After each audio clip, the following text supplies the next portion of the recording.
If you enjoy watching Common Ground online, please consider making a tax-deductible donation at lptv.org.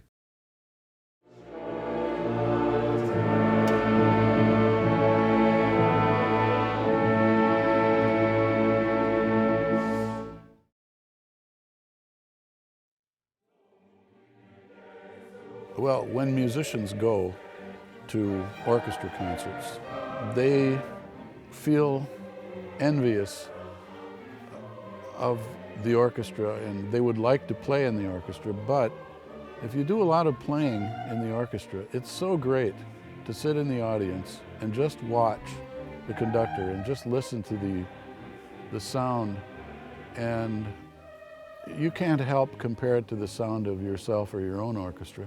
But on the other hand, it's such a relief to be in the audience and not have to worry about counting measures and about making sure that your sound is blending and making sure that the person next to you is going to turn the page at the right moment so you don't lose anything. It's like a vacation almost, where you just go and sit on the beach and watch things when you're in the audience, not playing. When I'm able to attend orchestra concerts or recitals of other people, I think it's very easy for me to let go and enjoy what I'm seeing. And I think I have a strong appreciation for, what might be going on in their head as they're performing. And it's just nice to not have that pressure on me at that moment and just to enjoy it. When you're in the audience, you get to listen to the whole thing and not have to worry about your own specific part. You get to just sit back and enjoy it. When you're on stage performing, you're constantly listening and adjusting and watching for changes, so you don't always get to hear the whole thing. When you're an audience member, you can lose yourself more in the music and not concentrate on the details. When you're playing, sometimes it'll help to concentrate on some other part, not, if you're struggling with one part, concentrate on something else, but an audience member, you don't, listen for the details as much usually, and so you just lose yourself more in the music and just experience it. You'd love to be on stage playing the Bruckner Eighth with 90-year-old Strovochevsky conducting it, and hearing these blockbuster brass chords. On the other hand, it's a thrill to sit in the audience and listen and watch. If you're in a good hall where there's good acoustics, you can really, and you're sitting in the right place, you can really feel like you are inside of the music. Inside of the music, yeah.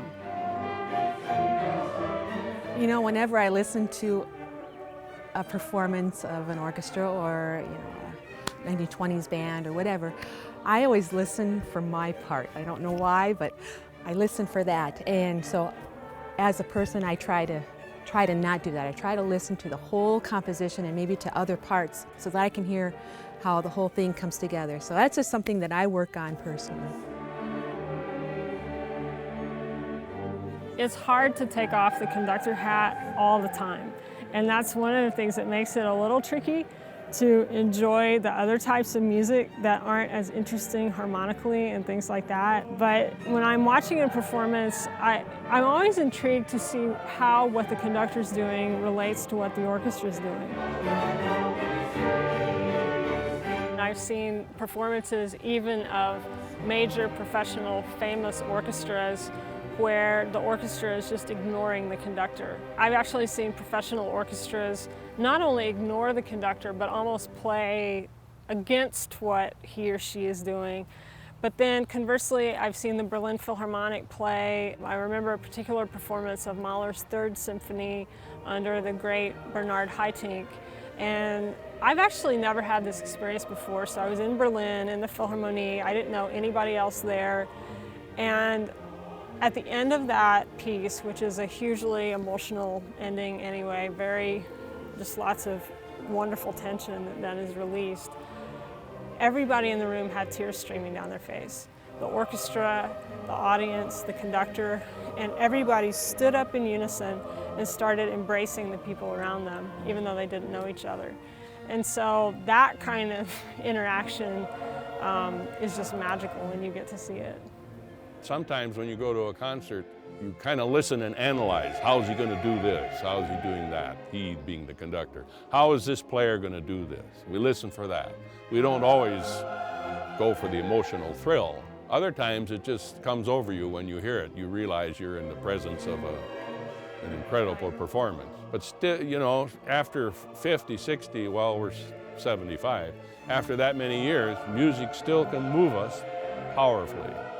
And that's kind of good to know.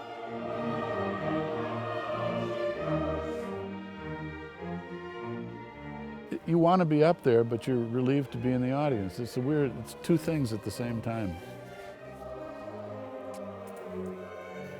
Unless it's a really bad orchestra.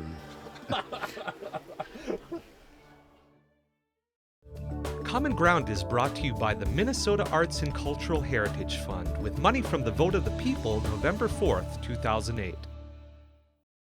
If you enjoy watching Common Ground online, please consider making a tax-deductible donation at lptv.org.